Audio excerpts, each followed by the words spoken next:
Hey, what's going on, crew? Today we're going to be taking a look at 5 reasons to pick up the Bold N1. Now, if you're first time in the channel, make sure you subscribe and get notified. But if you're already part of the crew, salute.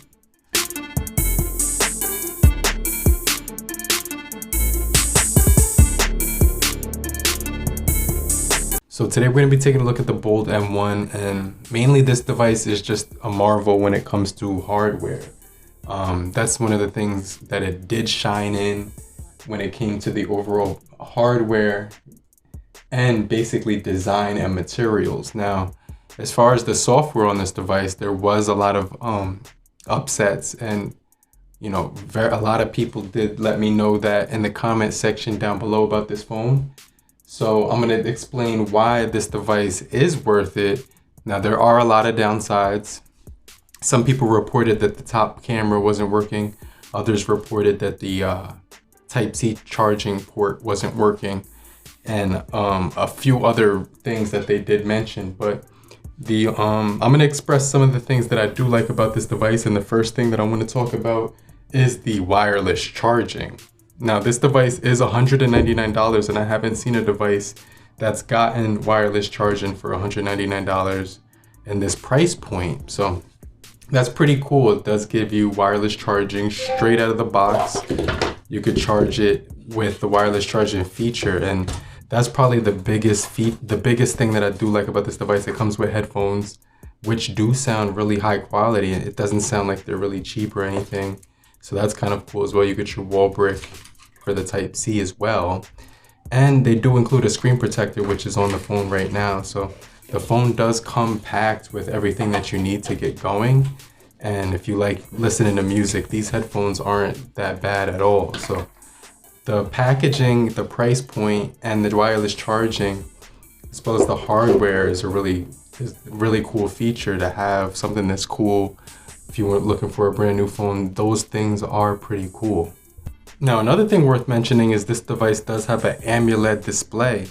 Most devices in this price point won't give you the AMOLED display unless you pay around $300 to $400, sometimes even $500 for that, or even $1,000. So it's really crazy that BLU from Bold managed to pull that off. I'm not sure how they did that.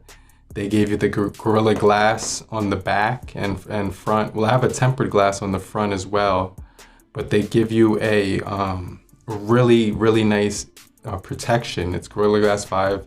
It's made of all glass and metal on the edges as well. So that's kind of crazy that they were able to pull that off. So this, like I said in the beginning, it's got a really good build as far as the glass materials, the metal. The hardware on this device feels really premium. It almost feels like a flagship. You got a little texture going on here when it comes to the thing right there. I just ate chicken wings, barbecue chicken wings, so my hands are a little greasy, so I do apologize about that. Let me go wash them. But one of the things I did notice about this device is that it has a P70 processing chip. With a lot of phones didn't choose to go with that one. They chose to go with the P60. And this one has the P70, so I'm not sure how BLU got their hands on this one, and other phone carriers decided not to get it. But one of the things that I did notice is that there's an issue when it comes to the A10, the Android 10, and it only has to do with the cameras. So you could kind of hear that's the start of all the things, but I can get the camera to open. That's not an issue. The issue, it comes when I'm dealing with, let me just show you. So all the features work in the rear camera. That's not an issue whatsoever. We can get to our video. Let's flip the camera around. Okay, so now we're in video. So you can see I'm in the video mode right here. And okay, I see what it is now. Whatever you do on the rear camera, it has to be on the front to open it. So if I'm in the rear camera and I want to get to photo for the front, I have to flip the camera, and now it'll let me take a photo on the front. So let me show you. So I could take a regular photo, I could take a portrait. But if I try to go into video or beauty mode, it won't let me. So that has to do with the system, the software. And this isn't anything I like. I just want to point this out. So now when I go back to the rear camera, the only way I can get into video is if I'm on video right here.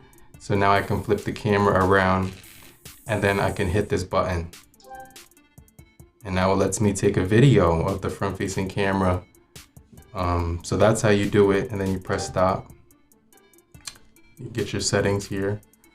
High quality, 1080. So that's how you would do it. You would have to be on it first in the rear camera, and then you can get to it. So that's how you would fix any camera issues. I'm not sure if you guys are having the same issue, but I'm not able to get to the beauty mode or more options, as you can see right here. So in order for me to actually get to those, I'd have to be on the rear camera. And now look, when I go to now I can get to the beauty mode. So that's kind of weird, but it's just a glitch in the software, something that I do want to point out just in case you want to use the front-facing camera. So the first thing I pointed out was the wireless charging. It's really nice. The second thing I pointed out was the AMOLED display. It's extremely nice. The third thing was the absolutely beautiful glass and metal materials that they used all around it, which was pretty crazy. And also the cameras actually are good, since we're able to use them with the rear camera. You can guide it to whatever feature you want to do. So I'd have to get out of here, and it's a bit buggy, but you can get to your 96 megapixel mode, and I could take really high quality images with that. So let me wait for that to focus. Okay, there we go. So it's not like a macro camera where it's gonna let me get super close, but you have to be a little kind of far away from there, and then you can get some pretty close detail when you zoom in like that. So if I zoomed in, now I can get to the really good detail. So let me just show you what that looks like. And that's sort of like a macro camera.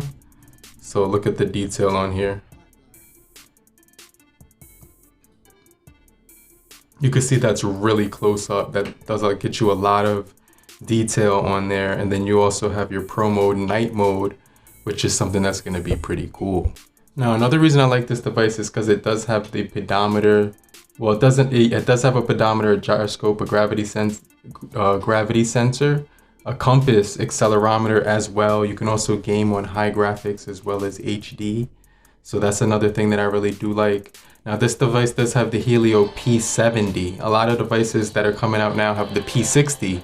So I'm really not sure how BLU got their hands on the P70, and I haven't seen it on any other phones. Usually you'll see a ton of phones come out with the same processing chip, like the 460 or the P60, but this one has the P70, which is kind of cool. But one of the things I noticed about it is it's really responsive.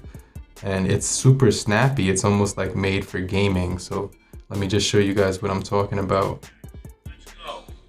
Now the speakers on here do get pretty loud as well. I didn't have any issues with that either. First point for the red team. Oh, I was pretty sure it was aimed right at his head, but I guess that happens. Let's see.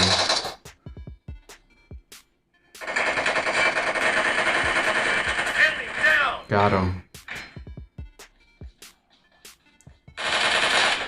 Oh, damn. Okay, cool. There's a guy right there. Reloading. He's coming around. Aw, dang. Yeah, so this game, this phone actually has some really clean game performance. It's really smooth. You definitely can feel the difference when you're gaming on it. Cover me.